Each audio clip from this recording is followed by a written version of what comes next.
아, 제가 우리 교회에서 그렇고 우리 크리스찬의 삶을 통해서도 그렇고요. 변화에 대해서 이야기를 했습니다. 변화는 그러니까 어떤 인간의 인생이 지속되다가 확 구부러지는 이때가 이게 이제 어떤 변화의 때예요.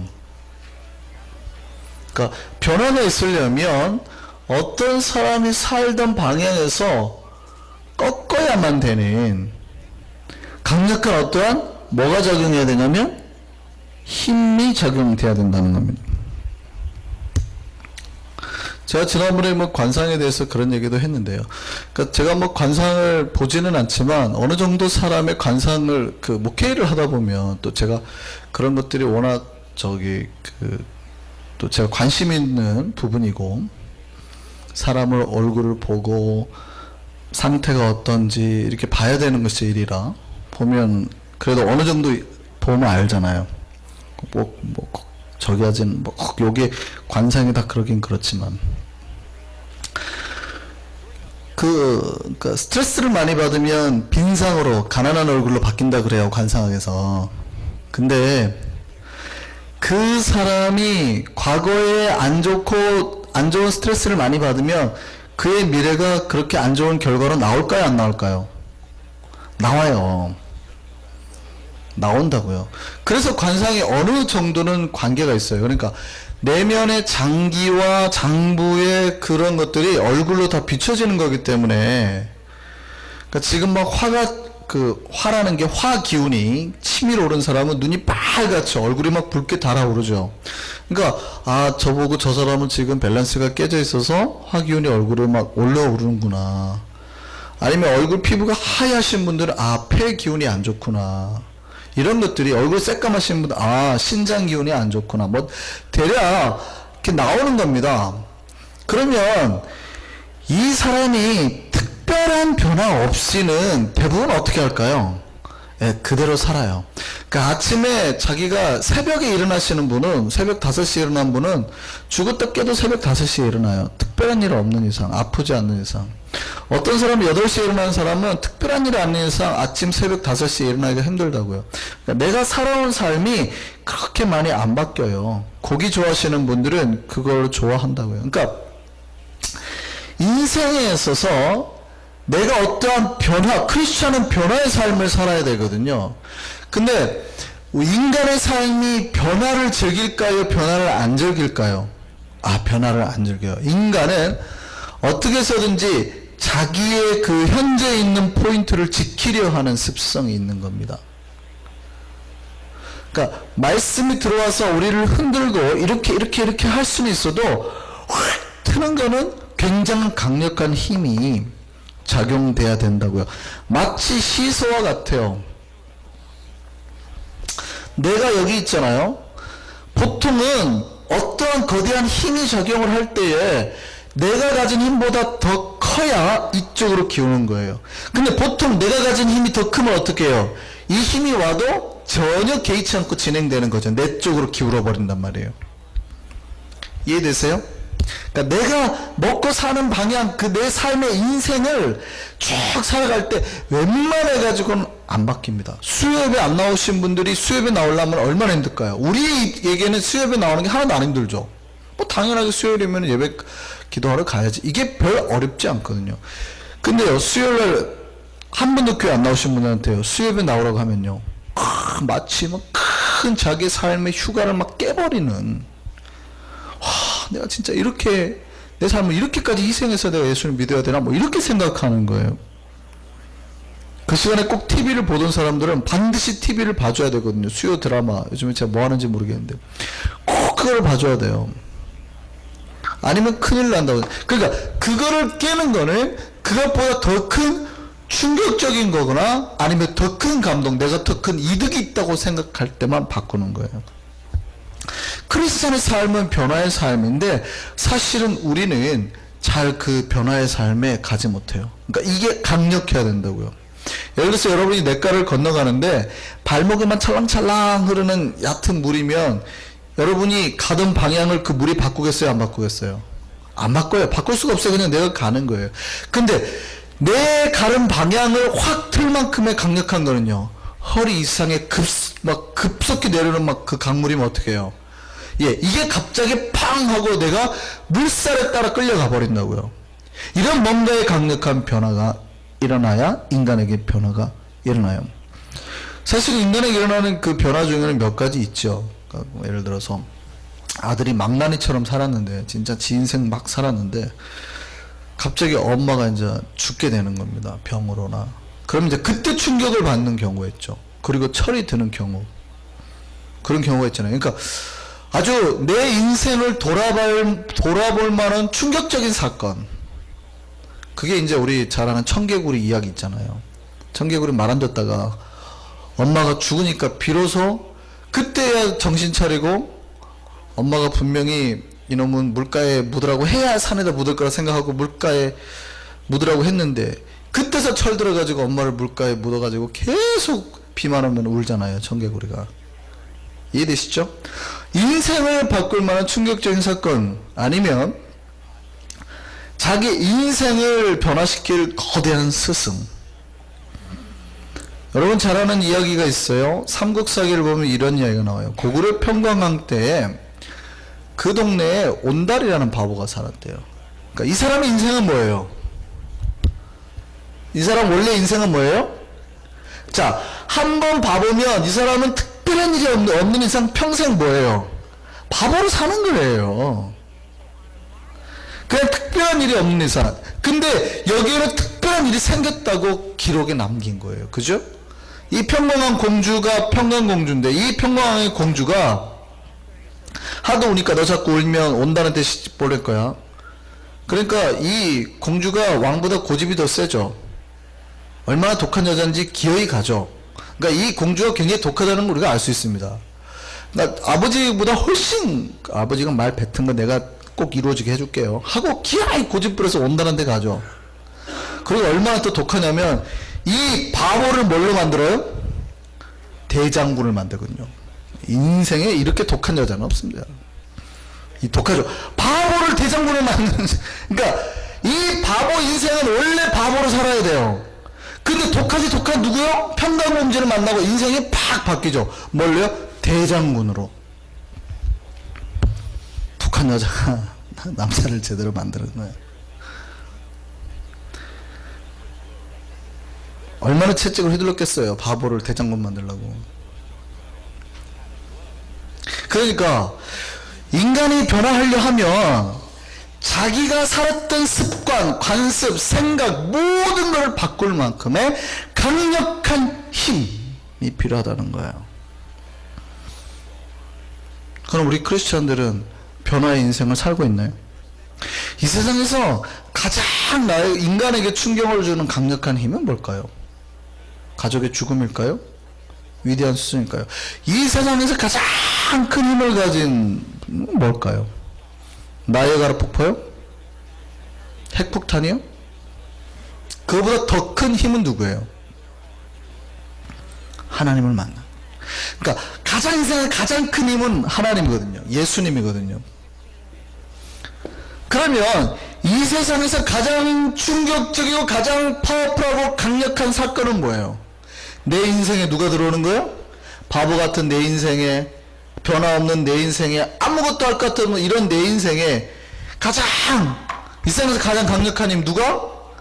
예수 그리스도가. 그러면 시소가 어떻게 해요? 기울어지고 내 인생이 바뀌고.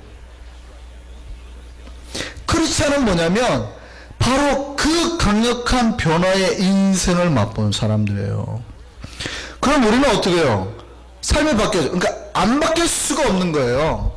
그죠? 안 바뀔 수가 없죠. 그러니까 이 힘은 여러분이 나이아가라 폭포에 서 있어요.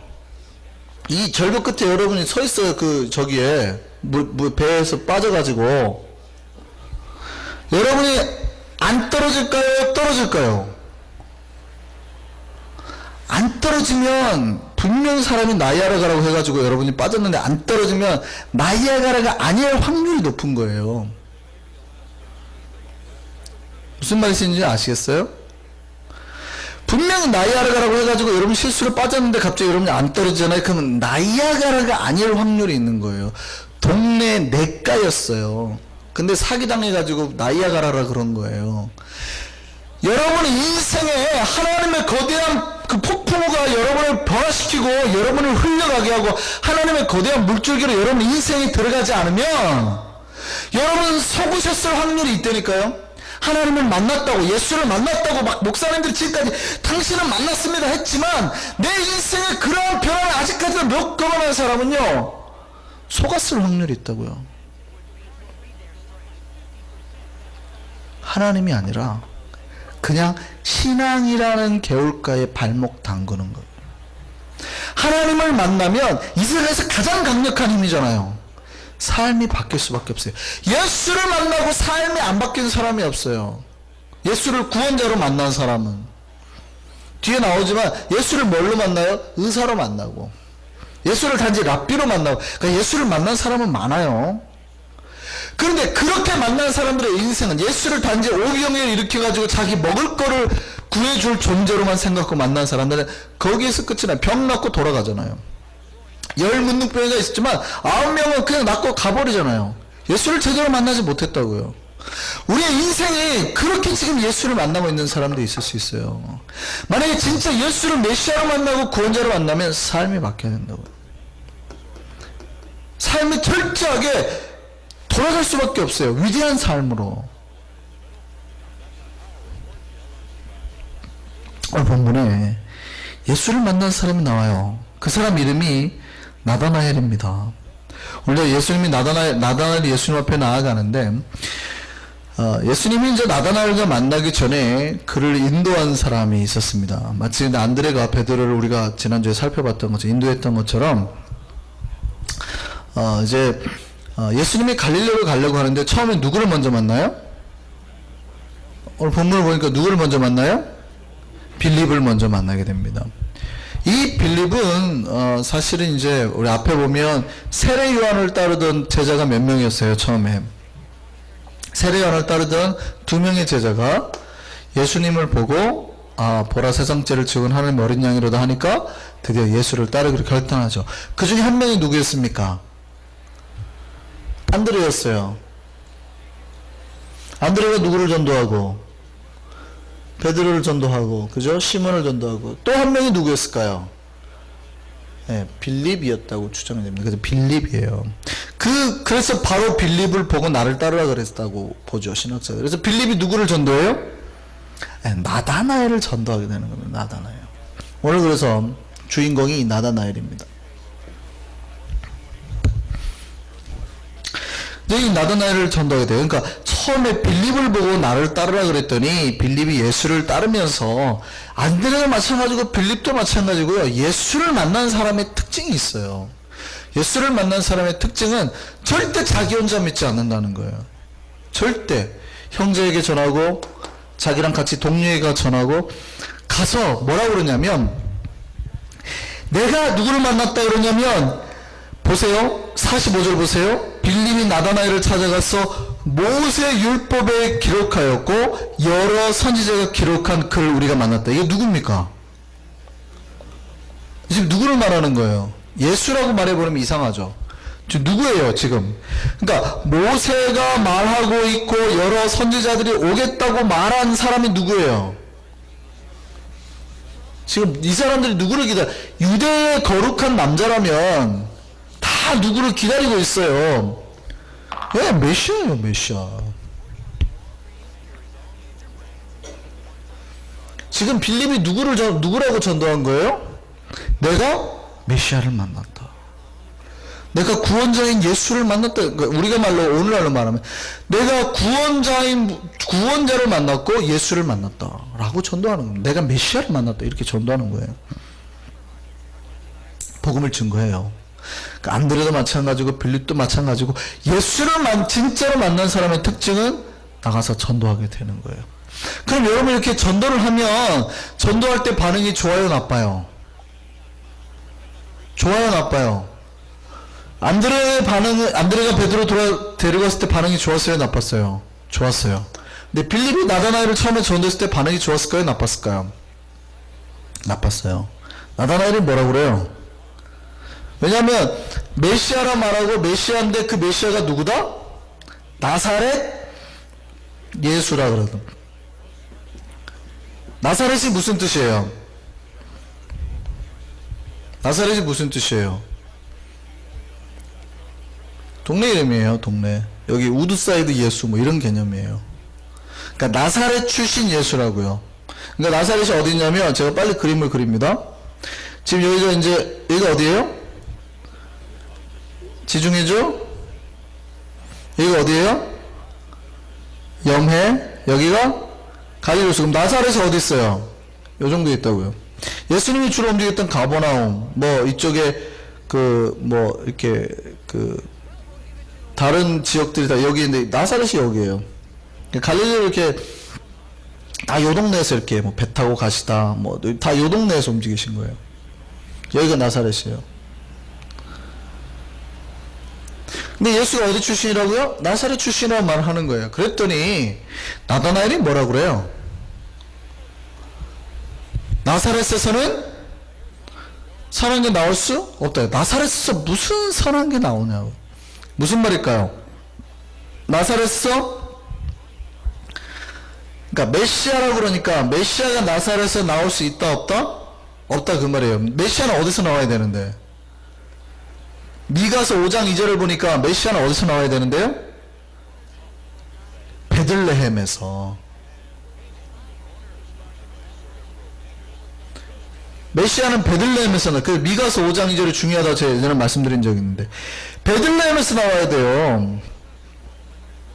그래서 나중에 예수님 태어날 때 동방박사가 왔을 때 묻잖아요. 헤롯이 율법학자들을 부어가지고 메시아가 원래 어디서 나온다 그랬더니 베들레헴에서 나온다 그랬습니다. 그죠? 근데 그 동네 아이들을 다 죽여버려라. 2살 아래로. 그렇잖아요. 그러니까 유대의 경건한 사람이라면 메시아가 어디서 나올 거라고 생각하는 거예요? 베들레헴에서. 근데 나사렛 출신 예수라 그러니까 이게 신뢰가 안 간다는 거예요. 그러니까 나다나엘은 뭐 하는 사람이에요? 말씀에 대해서 잘 알고 있는 사람. 그러니까 전도를 했는데 이게 전도가 먹혀요, 안 먹혀요? 예를 들어서 이런 거예요. 우리 목사님 진짜 훌륭한데 한국에서 오셨어. 그랬더니 누가 그러는 거죠. 아이고, 한국에서 온 목사 중에 선한 게 뭐가 있어. 이런 거예요 지금. 예? 이해되세요? 그러니까 빌립은 뭐라고 그래요? 똑같이 말해요. 안드레가 처음에 베드로에게 뭐라고 말했어요? 와서 보라 그랬거든요. 그랬더니 빌립은 똑같이 뭐라고 그래요? 나다나엘한테 와서 보라. 예수 그리스도를 메시아로 만난 사람들의 특징이 다 이거예요. 와서 보라. 그래서 우리가 항상 와서 보라 그렇게 말해요. 그러니까 내가 예수를 만난 이거를 갖다가 가서 증거할 때 뭐예요? 그럼 네가 와서 직접 보라 이거예요. 와서 한번 봐라가 아니라 네가 와서 네 눈으로 보라는 거예요. 야, 무슨 네가 와서 보면 되잖아. 나다나엘이 예수 앞으로 나오게 되죠. 예수 앞으로 딱 나오는데 예수님이 그 나다나엘을 보고 뭐라고 하세요? 이때가 바로 이 나다나엘의 인생의 삶에, 이때까지만 해도 나다나엘은 그냥 유대인이에요. 뭐 하는 유대인이에요? 메시아를 기다리는 평범한 유대 남자. 근데 빌립의 전도를 받고 나다나엘이 나와가지고 누구를 만날 때? 예수 그리스도를 만날 때 그의 인생이 바뀌게 되는, 도약하게 되는 새로운 계기가 되는 거죠. 예수님이 그에게 이렇게 평가합니다. 예수님이요, 자기의 제자들 중에서 이렇게 높게 진짜 평가한 사람이 없습니다. 드뭅니다. 진짜. 뭐라고 말했냐면, 보세요. 보라, 이는 참으로 뭐하는 사람이라? 이스라엘 사람이라. 그 속에 뭐가 없도다? 간사함이 없도다. 그러니까 예수님 주변에, 당시에 주변에 이스라엘에서 경건하다고 하는 사람 중에 참 이스라엘 백성이 있어요, 없어요? 없다 이 말이에요. 이스라엘 백성이라는 말은 아브라함의 자손이란 뜻이에요. 참 구원받은 언약의 백성, 계약의 백성, 하나님의 약속된 백성. 근데 당시에 그런 사람이 많아요, 적어요? 없어요. 하나님의 계약도 무시하고 말씀도 무시하고 자기들은 구원받았다고 생각하고 살아요. 자기들은 구원받았다고 생각하는데 그 안에 말씀이 없어요. 뭐에 따라 살아요? 돈에 따라 살아요. 사두개인들은 뭐에 따라 살았어요? 돈에 따라서, 권력에 따라 살았다고요. 자기가 종교 제사장인데 로마에 넘어가서 로마가 하라는 대로 다 하고 살았다고요. 바리새인들은요, 바리새인들도 마찬가지예요. 경건하고, 물론 바리새인들도 훌륭한 부분이 있어요. 바리새인이 다 나쁜 거 아니에요. 그럼에도 불구하고 뭐가 살았어요? 율법의 정신은 사라지고 자기들이 경건한 척하고 다니면서, 그러니까 행세하고 다니는데, 행세. 예를 들어서 내가 장로임네 하고 다니면, 한국에서 큰 교회에서 장로임네 하고 다니면 꽤 괜찮습니다. 장로님들은 항상 점심 대접, 밥 대접 하시는 분들이 꽤 많아요. 한국 큰 교회들은. 근데 장로님 뭐 오시라고. 뭐 장로님 오늘 뭐 점심 드실 일이 있어요? 없어요? 우리 오세요. 같이 식사하시죠. 또 이게 돼요. 항상 대접 자리에는 이렇게 껴요. 사두개인은 제사장, 우리 오늘날 목사로 따지면 목사들도 마찬가지고. 그러니까 진실로 그 마음속에 하나님의 백성과 말씀으로 살아가는 사람이 드물어요. 근데 나다나엘은 보자마자 예수님 뭐라고 그래요? 보라, 이는 참으로 이스라엘 사람이다. 그 마음속에 뭐가 없어요? 간사함이 없어요.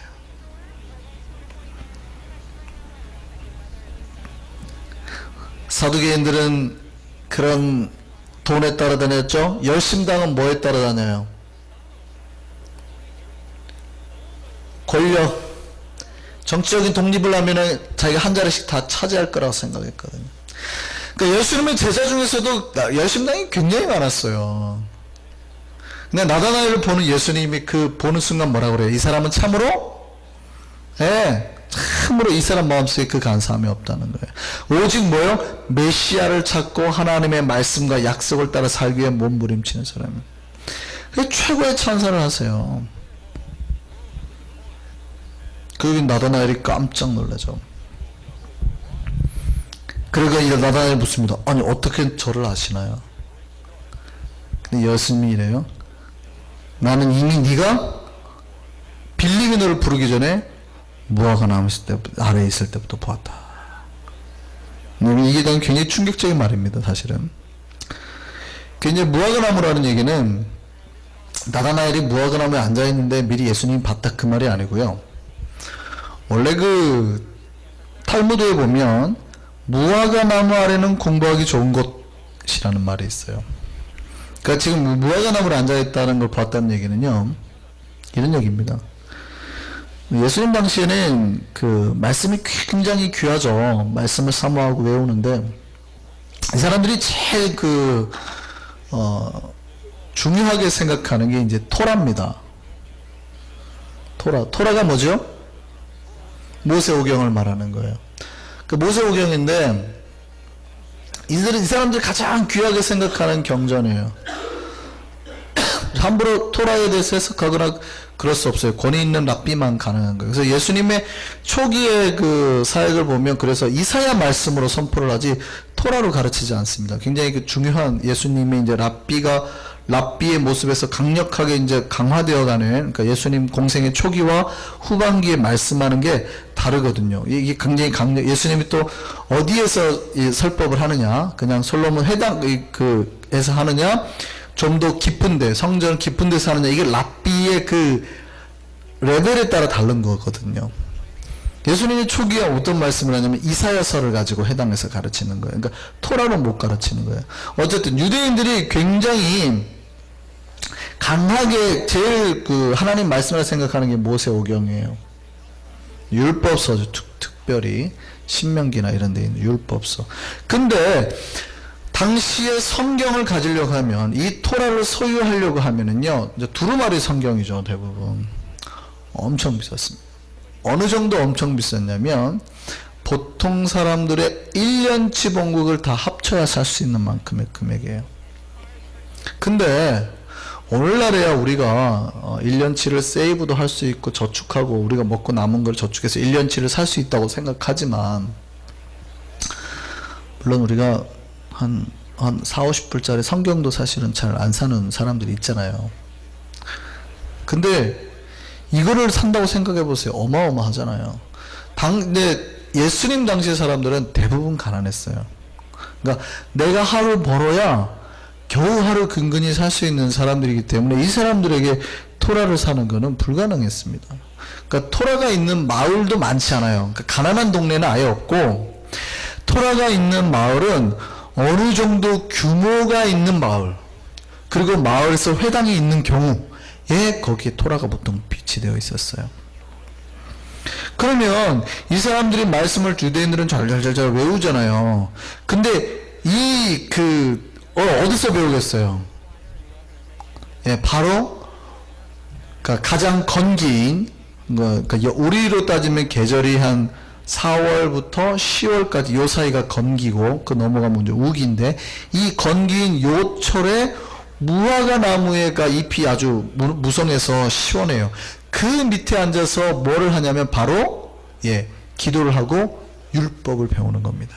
그러니까 지금 예수님이 나다나엘이 무화과 나무에 앉아 있다는 걸 봤다는 거는 그가 열심히 하나님의 말씀을 배우고 있었다는 걸 봤다는 거예요.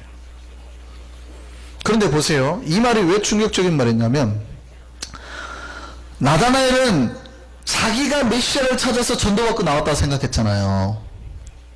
그러니까 예수가 나를 안 게 아니고 내가 예수를 듣고 나왔다고 봤는데, 예수님 뭐라고 그래요? 나는 이미 너를 주목하고 있었다라고 말하시는 거예요. 그죠? 나는 이미 너를 주목하고 있었다.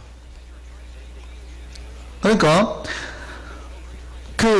마치 자기가 나는 내가 예수 내가 믿고 내가 결단해서 예수 교회 왔지. 그런데 어느 순간 뭐가 깨달아지냐면 갑자기 하나님이 나를 예정해 놓으셨다라는 사실이 탁 깨달아지죠. 그 순간 은혜를 받잖아요. 내가 나온 게 아니라 하나님이 이미 나를 부르시고 계셨구나. 나다나엘이 그 충격을 받습니다. 갑자기 예수님 뭐라고 그래요? 자기가 믿고 저를 어떻게 하시는데요? 그랬더니 이미 네가 거기 있을 때부터 나는 너를 보고 있었어.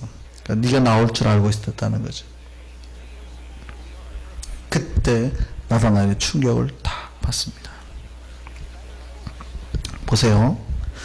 사실은요, 제가 앞에 모두의 말씀을 드렸는데, 예수님 앞에 나온 사람은 사실은 성경에 봐도 많은 사람이 있습니다.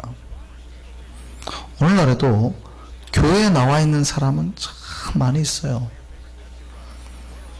참 많이 있어요. 그런데 그 많은 사람 중에서 예수를 진짜로 만난 사람은 몇 명일까요? 나다나엘도 처음에는 예수 앞에 나왔을 때 진짜로 만난 게 아니죠. 그가 메시아로서 믿어지지가 않았다고요. 그냥 나온 거거든요. 근데 나를 이미 먼저 알고 계셨던 예수 그리스도가 누군지를 깨닫고 그의 삶이 변하기 시작합니다. 이해되세요? 그가 비로소 메시아임이 깨달아져요. 저분은 메시아였구나라는 사실이 깨달아지는 거예요. 그럴 때 그의 인생이 바뀌어요. 그가 예수께 고백합니다. 뭐라고 고백해요? 당신은 하나님의 아들이시요 이스라엘의 임금입니다. 당신이 바로 뭐라고 말하는 거예요? 당신이 메시아군요. 이렇게 고백하는 겁니다. 오늘 고백이 굉장히 놀라운 고백입니다. 우리가 잘 아는 고백 있죠. 교회가 세워지는 고백. 마태복음 16장에 베드로가 뭐라고 그럽니까? 주는 그리스도시요 살아계신 하나님의 아들이시니이다. 이 고백 위에 뭐가 세워지나니? 교회가 세워지나니. 그런데 예수님의 제자 중에서 하나님의 아들이라고 제일 먼저 고백한 사람이 누구예요? 나다나엘이에요. 이게 깜짝 놀랄 만한 일입니다. 이게 깜짝 놀랄 만한 일이라고요. 예수를 만나자마자 하나님의 아들이시여 이미 고백했어요. 누가 하기 전에? 3년 뒤에 베드로가 하기 전에. 충격적인 사건입니다. 나다나엘이 어마어마한 일을 한 거예요.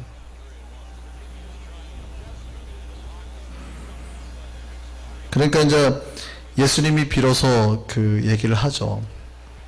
야곱의 역사를 얘기를 하면서 너희에게 더 놀라운 일이 일어날 거다.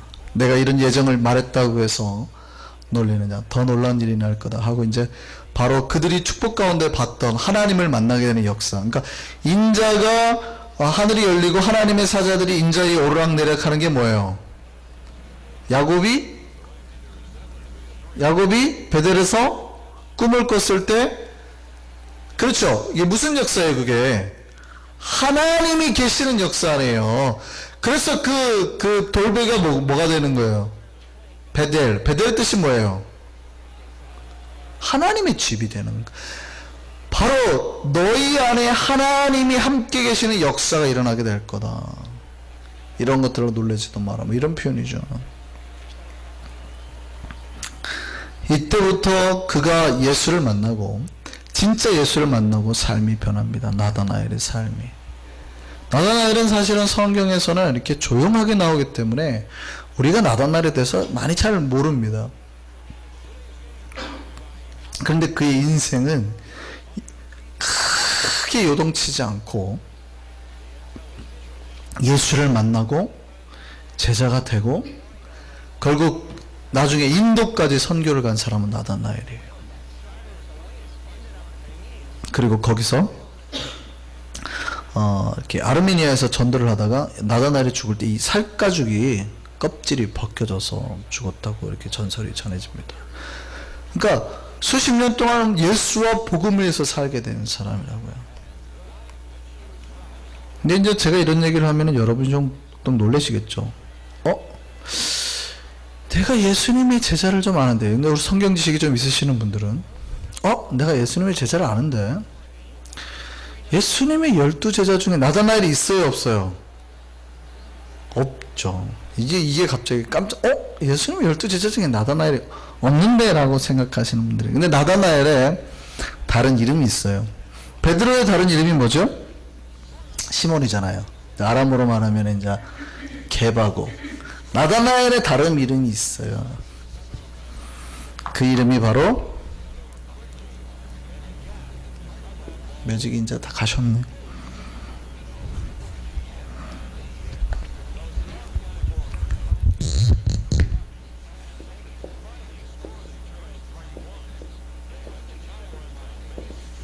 바돌로메는 들어보셨어요? 네, 바돌로메입니다. 바돌로메 잘 모르시겠어요? 자, 마태복음 10장을 한번 보세요. 마태복음 10장. 마태복음 10장입니다. 자, 12사도의 이름은 이러니 누구예요? 10장 2절입니다. 마태복음 10장 2절. 12사도의 이름은 이러하니 누구예요? 베드로라는 시몬, 그 다음에 그의 형제 안드레, 그 다음에 세베대 아들 야고보, 형제 요한, 그 다음에 누구예요? 빌립. 이 빌립이 나오고, 빌립이 전도한 누가 나와요? 바돌로메. 이 바돌로메 나다나엘이에요. 이해되세요? 이 바돌로메예요. 그러니까 원래 세례 요한의 제자였다가 처음에 나중에 했던 그 안드레와 빌립, 이 두 사람이 처음으로 전도한 사람이 바로 베드로와 바돌로메입니다.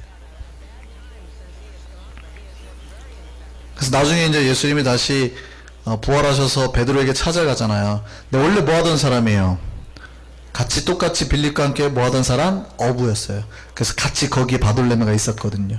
그럼 예수님이 물고기 잡을 때 거기 바돌로메도 똑같이 같이 있었습니다. 베드로가 물고기를 잡을 때, 예수님 나타나셨을 때. 나중에 이제 요한복음을 보시면 요한복음 21장에 보면 나옵니다만 바돌로메가 그때 등장합니다. 근데 이 바돌로메가 어떻게 해요? 그러니까 우리가 보통 돌로메의 아들이라는 뜻입니다. Son of 돌로메예요. 바디메오는요, 우리가 소경 바디메오 있잖아요. 디메오의 아들. 이 바자가 아들이라는 뜻입니다. 어쨌든요, 돌메의 아들이라는 뜻이죠. 근데 이 사람은 결국 그렇게 평생 복음을 전하다 죽었어요. 예수님을 메시아로 만난 사람, 내가 하나님의 아들을 만나고 내가 메시아를 만났다 고백하는 사람들의 삶은 어떻게 될까요? 예, 그렇게 예수를 만난 사람의 인생은 다 변했어요. 놀랍게 변했다고요. 평생 예수의 제자로 예수를 위한 삶을 살다가 죽게 됩니다. 그럼 여러분, 한번 제가 저와 여러분에게 똑같이 묻겠습니다. 우리는 예수를 만났을까요? 예수를 만난 사람은 변합니다. 근데 변하는데 어떻게 변해요? 자, 좋게 변한다, 나쁘게 변한다. 어떻게 변할까요? 좋게, 나쁘게. 어떻게 변할까요? 좋게 변하죠. 그런데 예수 믿고 신앙생활 하면서 나쁘게 변하는 사람이 간혹 있어요. 그죠?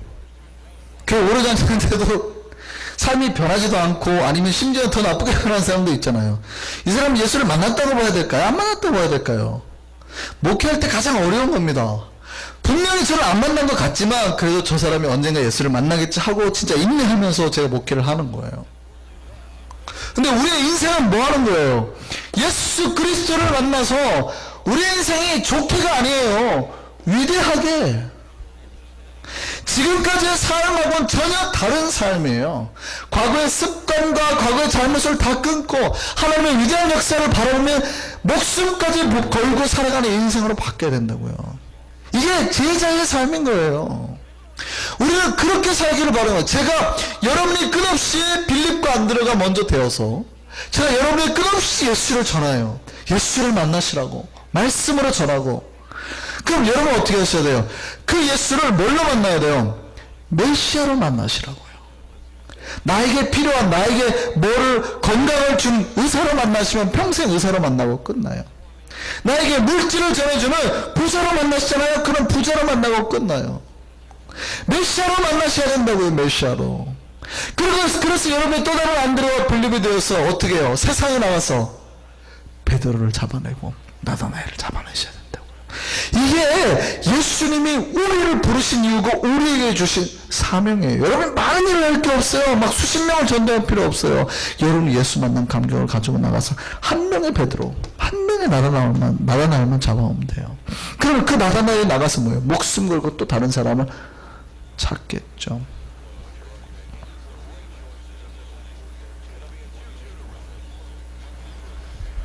내가요 나가서 한 명을 전도하잖아요. 여러분이 나가서 이 한 명이 다른 한 명을 또 두 명을 전도한다고 볼 때, 여러분이 이제 두 명을 전도하고, 이 나가서 이 사람이 또 계속 전도할 때 여러분이 21명만 전도하면요, 여러분이 나가서 그렇게 21번만 나가서 두 명씩 전도를 하면요, 21번만 전 인류가 다 예수를 만나게 됩니다. 전 인류가. 내가 한 명 회심해가지고, 내가 한 명 회심해서 나가서 두 명을 전도하잖아요. 근데 그 두 명이 나가서 또 두 명을 전도. 그렇게 21단계만 가면 전 인류가 예수를 만나게 됩니다. 그러니까 한 명을, 메시아를 만난 사람 한 명이 그렇게 중요하다고요.